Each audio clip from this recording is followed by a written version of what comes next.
दोस्तों, आज हम आपको जो बताने जा रहे हैं वह सिर्फ बुद्धिजीवी लोग ही समझ सकते हैं। यदि आप बुद्धिजीवी हैं तो वीडियो को स्किप ना करते हुए अंत तक देखें और अपनी राय हमें कमेंट बॉक्स में जरूर दें। शोधकर्ताओं के अनुसार कुछ अलग अलग धर्मों में मिली जानकारियां जो लगभग एक समान हैं। कुछ जानकारियां जो आपके होश उड़ा देंगी। हालांकि हम यह नहीं कहते कि यह जानकारियां बिल्कुल सत्य हैं, परंतु जब शोधकर्ताओं ने अलग अलग धर्मों से मिली जानकारियों को जोड़ा तो उनके भी होश उड़ गए। जिस तरह भगवान ब्रह्मा और प्रॉफिट अब्राहम, राजा मनु और प्रॉफिट नूह, इनकी कहानियों में असाधारण रूप से समानता दिखाई देती है। समानताओं के आधार पर निश्चित ही यह कहा जा सकता है कि प्राचीन काल में सभी धर्मों के रीति रिवाज और नियम एक ही थे और अन्य धर्मों की स्थापना किसी एक ही जाति समूह के लोगों ने की होगी। ऐसी ही एक जानकारी हमारे सामने आती है, जहां 3 अलग अलग धर्मों के अवतारों में बहुत सी समानताएं देखने को मिलती हैं। यह अवतार भगवान श्री कृष्ण, मूसा और ईसा मसीह हैं, जिनके जीवन काल में घटित हुई घटनाएं लगभग समान हैं। कहते हैं भगवान श्री कृष्ण और प्रॉफिट मूसा और उनके भाई बलराम और हारून में बहुत हद तक समानता है। फिर भी दोनों अलग अलग सभ्यताओं की जन्म देने वाले प्रॉफिट हैं। आओ हम जानते हैं कि उनमें क्या और किस तरह समानताएं हैं। भगवान श्री कृष्ण के जन्म के पहले अत्याचारी कंस के लिए आकाशवाणी हुई थी कि देवकी की 8वीं संतान तेरा वध करेगी। उसी तरह मूसा के जन्म के पहले मिस्र के राजा फराओ के लिए भविष्यवाणी की गई थी कि तेरा अंत इजराइल में जन्मे एक व्यक्ति के हाथों होगा जो जन्म ले चुका है। आकाशवाणी सुनने के बाद कंस ने 8वीं संतान के उत्पन्न होकर गायब होने के बाद राज्य के सभी बच्चों को मारने का हुक्म दे दिया था।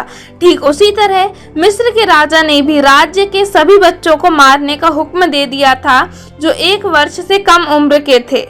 हुक्म के पहले ही जिस तरह भगवान श्री कृष्ण को उनके पिता ने एक सुपड़े में रखकर नदी के पार नंद के यहाँ छोड़ दिया था, उसी तरह मूसा की माता ने मूसा को एक टोकरी में नदी में छोड़ दिया था। कुछ समय बाद मिस्र की रानी ने जब उस टोकरी को देखा तो उन्होंने उसमें से उस बच्चे को लेकर उसका पालन पोषण किया। इस तरह श्री कृष्ण और प्रॉफिट मूसा को दूसरी माँ ने पाला। फ्रांस के साहित्यकार और वकील एवं द बाइबल इन इंडिया लिखने वाले लेखक लुइस जैकोलियत के अनुसार श्री कृष्ण और क्राइस्ट दोनों का ही अर्थ आकर्षण होता है। कहते हैं कि क्राइस्ट शब्द कृष्ण का ही रूपांतरण है। कृष्ण को भारतीय गांव में कृष्णा कहा जाता है। यह कृष्णा ही यूरोप में क्राइस्ट और ख्रिस्तान हो गया, बाद में यही क्रिश्चियन हो गया। कृष्ण और ईसा मसीह दोनों के जन्म की भविष्यवाणी बहुत पहले से कर दी गई थी।